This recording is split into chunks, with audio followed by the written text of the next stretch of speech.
मुग्धा और उसकी सास के बीच पूरा समय सास के किसी ना किसी काम को लेकर मतभेद चलते ही रहते हैं। बहू, ओ बहू, जरा चाय बना दे। मुग्धा चाय लेकर आती है। ये लीजिए, और कुछ चाहिए? अरे नहीं, बस चाय पीने का मन था। जाओ, तुम दूसरा काम करो। चाय पीने के थोड़ी देर बाद सास दोबारा मुग्धा को आवाज लगाती है।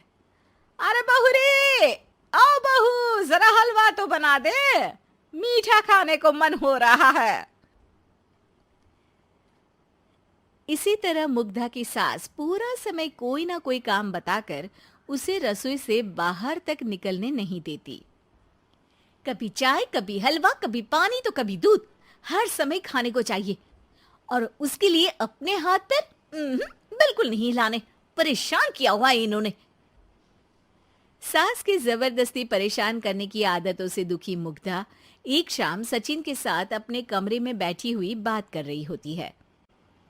सुनो जी, मम्मी जी की ये जानबूझकर मुझे परेशान करने की फरमाइशों से मैं बहुत फ्रस्ट्रेट हो चुकी हूँ। पूरे दिन में एक सेकंड का आराम नहीं मिलता। रसोई से बाहर कदम रखती नहीं कि बहू ये बना दे, बहुरी वो बना दे। अरे इनकी फरमाइशें चलती ही रहती है। अरे मुग्धा, माँ खाने की शौकीन है, पर उम्र हो चली है, खुद खाना नहीं बना सकती, इसलिए तुमसे बोलती है। अरे तो शौक भी उम्र देख कर रखने चाहिए ना। समझ में नहीं आता, हर समय फेविकॉल का जोड़ लगाए सोफे से चिपके बैठी रहती है। इतना सब डाइजेस्ट कैसे हो जाता है उन्हें? अरे तुम मेरी माँ से इतनी नफरत कैसे कर सकती हो? मैं उनसे नफरत नहीं करती जी, बस परेशान हूँ। जहां मुग्धा अपने पति से ये सब बोल रही होती है, वहीं उसकी सास भी कमरे के बाहर दरवाजे से कान लगाए सारी बातें सुन रही होती है और अगली दोपहर रसोई में मुग्धा के पास जाती है। बहू, आज ना मेरा कुछ मसालेदार खाने का मन है। तो चाय बना दूं? मुझे बहुत पसंद है। अरे ना, ऐसा कर लिट्टी चोखा बना ले। और हाँ, जितना मसाला बातों में मिलाकर पति को सुनाती हो ना, सब्जी में भी वैसे ही डाला करो, खाना स्वादिष्ट बनेगा। सास की बात सुनकर मुग्धा हैरान रह जाती है। मतलब अब पूरा समय मुझ पर हुक्म चलाने के साथ बंद कमरे में हुई पति पत्नी की बीच की बातें भी सुनती है? अरे बात जब मेरी थी तो सुनने में क्या दिक्कत है? ये कहकर सास वहां से चली जाती है। अरे अब तो हद पार हो गई। इस तरह से तो ये मेरा जीना मुश्किल कर देंगी।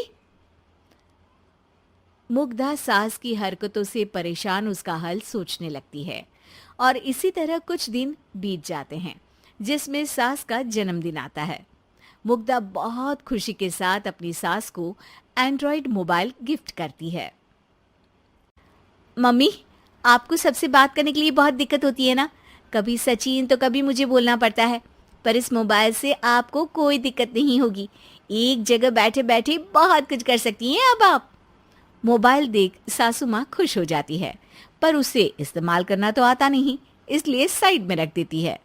जिसे देख मुग्धा घर का सारा काम छोड़ मोबाइल सेट कर सास को इस्तेमाल करना सिखाने लगती है, जिसके बाद अब सास पूरा समय मोबाइल में ही लगी रहती है।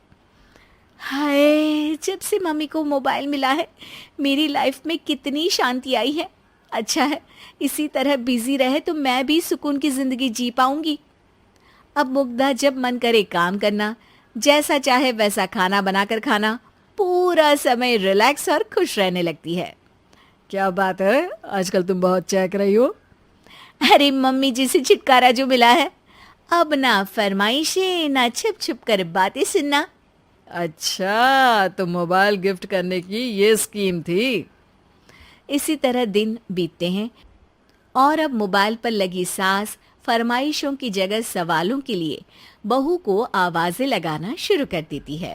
अरे बहू सुन तो, देख जरा किसी का फोन क्यों नहीं मिल रहा? रिचार्ज खत्म हो गया है, पर अभी 4 दिन पहले ही तो मैंने किया था। इतनी जल्दी कैसे खत्म हो गया?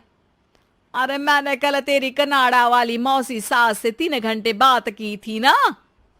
क्या? इतना महंगा तो मोबाइल भी नहीं आया जितना महंगा इसका रिचार्ज पड़ रहा है। इसके बाद तो जैसे मुग्धा के दिन के 24 घंटे में से 20 घंटे सास के पास उनके मोबाइल रिलेटेड प्रॉब्लम सॉल्व करने की ड्यूटी ही बन जाती है। अरे मुग्धा, ये मोबाइल में अचानक तेरी मौसी सास की शक्ल क्यों दिखने लगी? और ये तो हिल भी रही है। मम्मी, ये गूगल डुओ का वीडियो कॉल है। इसमें आप बात करने के साथ एक दूसरे की शक्ल भी देख सकती हो। अच्छा, ये तूने मुझे पहले क्यों नहीं बताया? अब बताने के लिए पहले नहीं बताया। इसी बीच सचिन भी वहां आ जाता है और सास अपनी वीडियो कॉल में बिजी हो जाती है। क्यों, सास बहू में क्या गपशप चल रही है? इसे गपशप नहीं, दिमाग का दही होना बोलते हैं। पर तुम तो मम्मी को मोबाइल देकर बहुत खुश थी, फिर क्या हुआ? हाँ, उसका सुकून भी कुछ ही दिन मिला। अब घर के टंटे खत्म हुए तो मोबाइल की टिंग टिंग शुरू हो गई। देखो भाई, कुछ पाने के लिए कुछ खोना तो पड़ता है। आखिर तुमने मोबाइल अपने फायदे के लिए ही तो दिया है, तो फिर सवालों के जवाब भी देने पड़ेंगे, क्योंकि जब तक उनके हाथ में ये